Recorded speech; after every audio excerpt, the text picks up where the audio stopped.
Our first guest today entered the Guinness Book of Records as the youngest Brit ever to climb Mount Everest. He was just 23 years old, and he was awarded the title of the youngest ever Chief Scout at the age of 35.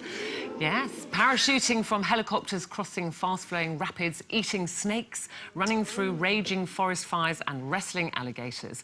It's just a walk in the park for him, and sometimes he has to do the unthinkable to survive. Let's hope he hasn't brought his little friend with him. It's Bear Grylls.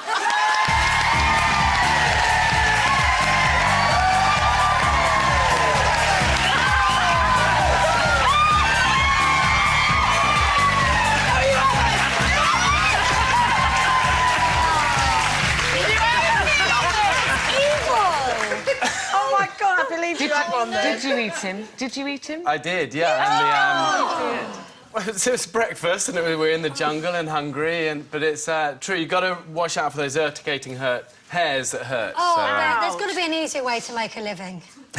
Did you? Why do you do it? I don't know. I love it. You know, ever since I was a young kid and started to climb with my dad, I've always just loved this sort of thing. And I think if somebody said to me, age 7, that I could have a job that involved getting muddy and climbing trees and falling out of them, I would have thought heaven. Did you have like a pocket full of worms and pull the wings off flies? Anything, I still do. You know, I mean, I've got 3 young boys now, and I get back from filming, and actually all I want to do is get back and sort of have a cup of tea and sit down, and they're going, "Papa, come and check these worms out of these ants that are behind this tree." And eat something from the fridge rather than from a tree. What's the worst thing you've eaten? Because you've eaten some really, really revolting things. I can't. Do you remember that egg that you opened? I don't think you ate the egg, did you? They all blur into a bad memory. Oh, you said it stunk, but I think you still ate it.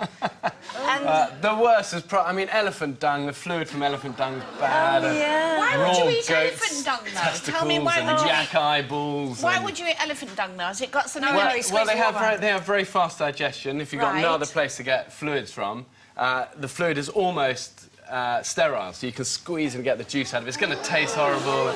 Actually, I remember a big lump of it fell off and then went...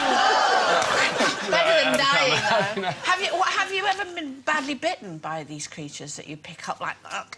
Sometimes. I was bitten by a nasty snake last year in the Borneo jungle. I was up this tree and making the camp for the night, and I saw this viper shoot along this branch, grabbed it by the back end, I was pulling it and wrapped his head around a branch, and eventually it pinged back and then bit me, and I pulled it off, and it was so mad it was biting itself, and anyway, I had it for dinner, so it was fine.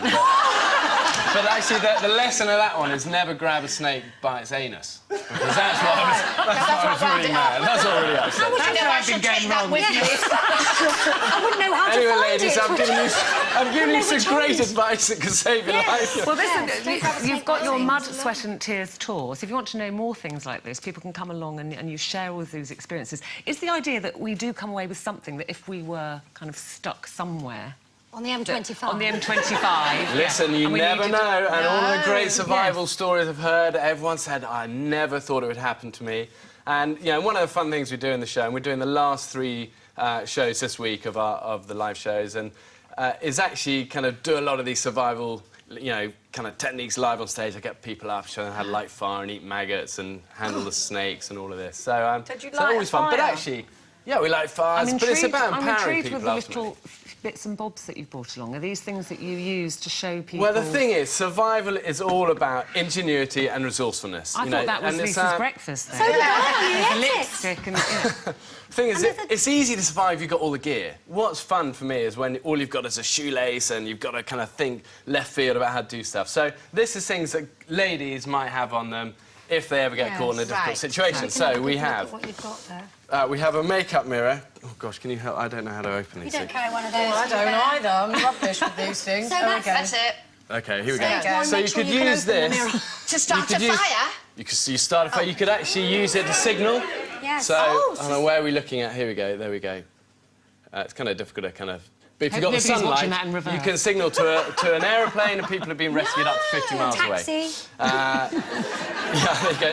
Credit card, that's even got a little hologram on it. You can signal with that. You can also use that as an improvised knife to cut things like, you know, your banana. Oh, yeah. Tampon.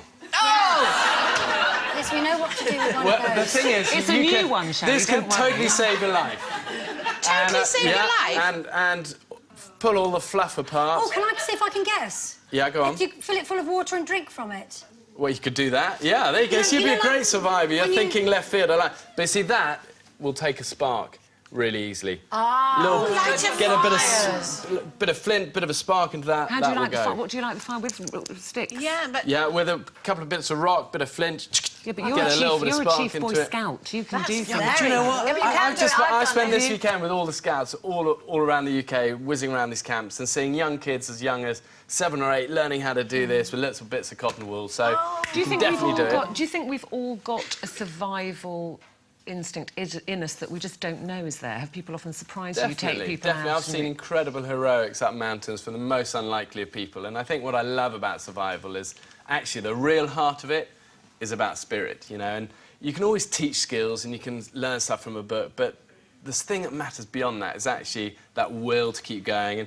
And you look at, you know, often, you know, these planes have crashed and, you know, it's been one lady in high heels and, you know, a couple of butch guys and they're all gung-ho. But actually the person who has endured has been the woman, you know. And she said, I've got to get back, got to see my kids, and drives her on and you plumb the depths of what you think humans are capable of doing. And there's a magic to that because it's like the fire inside.